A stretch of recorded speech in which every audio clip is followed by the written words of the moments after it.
Ministre algérien, gardien de la foi, l'imam est un soldat qui doit protéger l'État. Le ministre algérien des Affaires religieuses et des Waqf a mis en garde, le 24 juin, contre les complots qui visent la sécurité du pays, en soulignant la nécessité d'unification de la référence religieuse et l'harmonisation du discours religieux pour les contrer.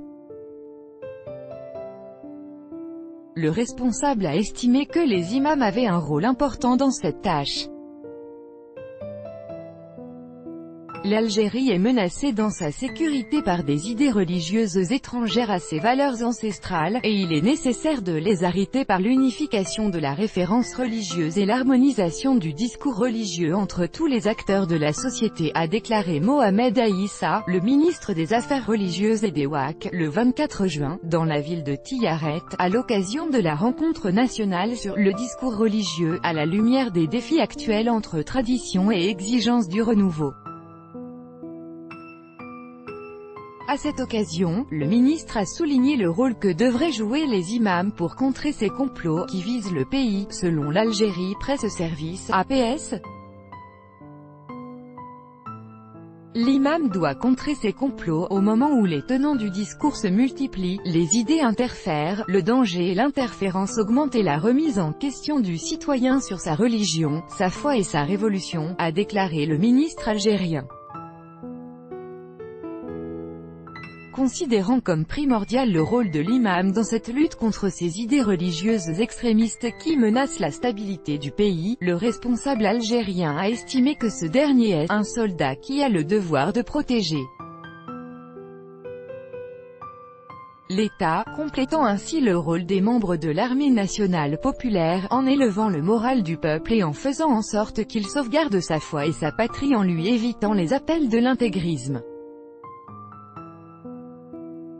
Monsieur Aïssa considère que le discours religieux est lié au comportement, le style de vie, l'habillement, le discours de l'imam et dépasse le prêche du vendredi au discours religieux dans les médias et les réseaux sociaux.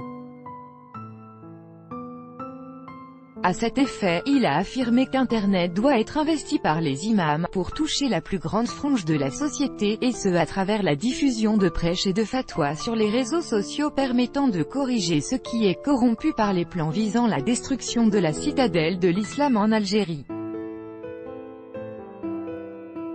L'Algérie est ciblée par des plans fomentés par des services secrets de pays étrangers visant son implosion, et des millions de dollars sont consacrés à ce genre d'opérations pour le compte de cercles et d'intérêts étrangers, a déclaré Mohamed Aïssa, dans une interview donnée le 2 avril à la chaîne 1 de la radio nationale.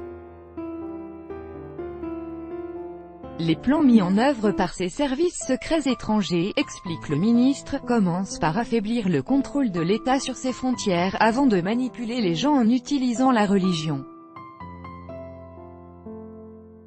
Les frontières n'existent plus et l'appartenance à une secte ou courant religieux prend le dessus et devient la nouvelle identité qui prime sur la patrie, a déclaré le responsable, en précisant que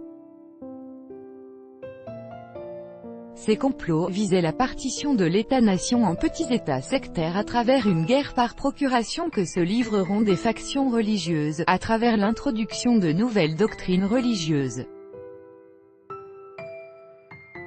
Et, parallèlement à ces plans diaboliques, il y a l'introduction d'armes de guerre par les zones frontalières et l'infiltration d'agents de services de renseignements étrangers, a-t-il ajouté. Ces services tentaient de surfer sur la vague des soulèvements populaires dans la région, à la faveur du chaos et de l'anarchie qui régnait à cette époque pour s'infiltrer et s'installer en Algérie. Il s'agit de la secte des Ahmadites, interdite depuis en Algérie, a souligné le ministre.